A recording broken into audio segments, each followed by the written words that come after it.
ខែបជុំចិត្តមកដល់ហើយអ្នកភូមិគេមានគូអស់ហើយនៅសល់តែខ្ញុំដើរម្នាក់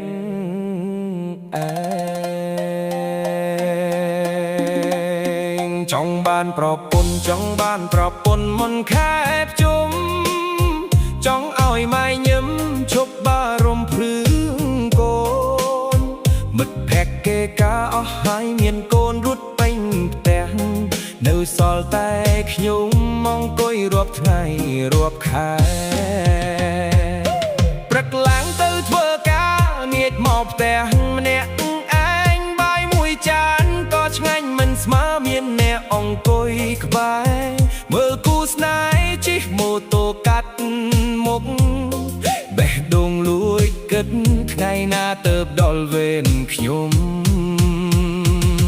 ម៉ែអើយកូនមិនរើទេសុំត្រឹមស្រីល្អស្រឡាញ់គ្រួសារបើកូនមិនហ៊ាននិយាយម៉ែជួយទៅដិនតឹងឲ្យកូនផងចង់បានប្រពន្ធចង់បានប្រពន្ធមុនខែបជុំឥឡូវដេកយំមួយម៉ែទៅដិនតឹងកូនគេបើគេព្រមខ្ញុំនឹងថាយគេអស់មួយជីវិតមិនឲ្យអូនពិបាកមិនឲ្យអូនហូរទឹកភ្នែកចង់បានប្រពន្ធមិនមែនចង់អួតអ្នកណាគ្រាន់តែចង់មានមុំអ្នកដើរផ្លូវជីវិតជាមួយគ្នាឆ្នាំនេះបើបានសម្រេចខែបជុំនឹងក្លាយជាខែដែលមានន័យបំផុតអ្នកភូមិសួររាល់ថ្ងៃថាពេលណាបានផឹកស្រាកានឹងខ្ញុំបានតែសាយស្វួតព្រោះនៅរងចាំនោះដែលមាននិស្ស័យខ្ញុំមិនសង្ហាដោយតារាមិនមានឡានទំនើបដូចអ្នកមានតែមានបេះដូងស្មោះត្រង់ហើយហ៊ានតស៊ូដើម្បីគ្រួសារម៉ែអើយបើថ្ងៃណាកូនមានប្រពន្ធកូននឹងខំរកស៊ីមិនឲ្យម៉ែពីបាគៀនលងកូនប្រសាមកសែងជុំគ្រួសារឲ្យសំណាយពេញផ្ទះពេញភូមិចង់បានប្រពន្ធចង់បានប្រពន្ធមុនខែបជុំ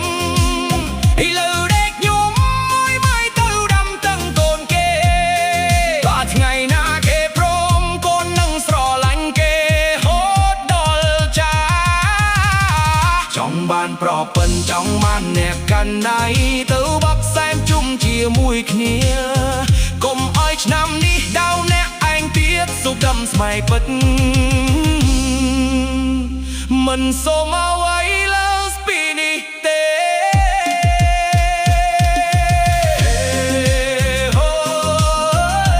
បាទឆ្នាំនេះបានប្រពន្ធឆ្នាំក្រោយនឹងនាំកូនទៅវត្តជាមួយម៉ែ